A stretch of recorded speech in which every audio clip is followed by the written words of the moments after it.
Our countdown kicks off in the United States, at a place of immense scale and, well, just immense suffering, the Trans-Allegheny Lunatic Asylum.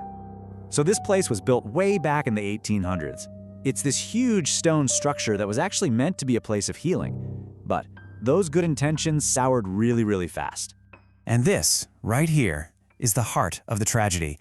It was designed for only 250 souls, but at its peak, it was holding almost 10 times that many. The conditions, as you can imagine, became just horrible. It was a perfect storm of overcrowding and not enough staff, which led to neglect, abuse, and just countless deaths inside those walls. This is the one thing you hear from visitors over and over. It's not just a weird sound or a shadow. It's a feeling of being watched by the very stones of the building. Like this oppressive awareness that you are not welcome and you are definitely not alone. All right, from America, we're hopping over to Germany, to a site that has seen the horrors of not one but 2 world wars.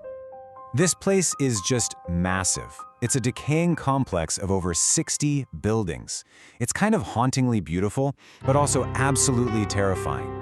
It used to treat soldiers from the front lines, and the amount of pain concentrated right here, it's just hard to even wrap your head around. Now, the claims here are really interesting because they're so auditory.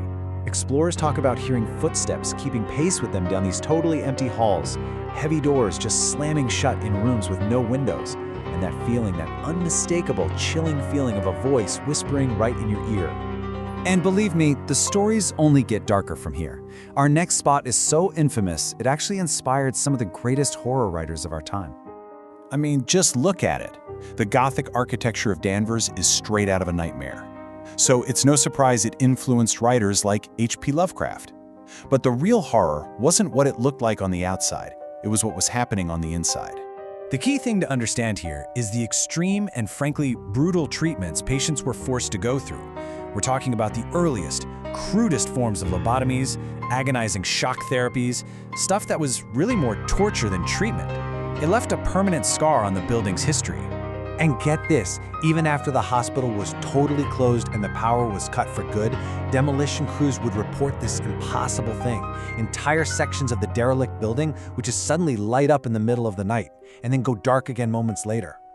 Okay, for number 2, we're heading to the Southern Hemisphere, to a place that's widely considered the most haunted site on an entire continent.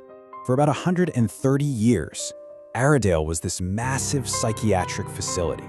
And today, it's known across the country as Australia's most haunted building. When you hear the numbers, you'll start to get why. Over its long history, an estimated 13,000 people died at Airedale. 13,000 lives ended within these walls. The scale of that loss is just staggering, and a lot of people are convinced that energy never left. So this is the signature claim at Airedale. It's not just a quick glimpse of something or a distant noise. Paranormal teams say it's an intelligent, persistent presence that kind of latches onto you the second you walk in and just follows you relentlessly through the building. Seriously, what could be worse? Worse than a building that watches you? Worse than whispers in your ear? Worse than something that follows your every move? Well, there is one place. We're ending our journey in South Korea, at a place so feared it's become the subject of a nationwide urban legend. The story of Ganjiam is pure horror folklore.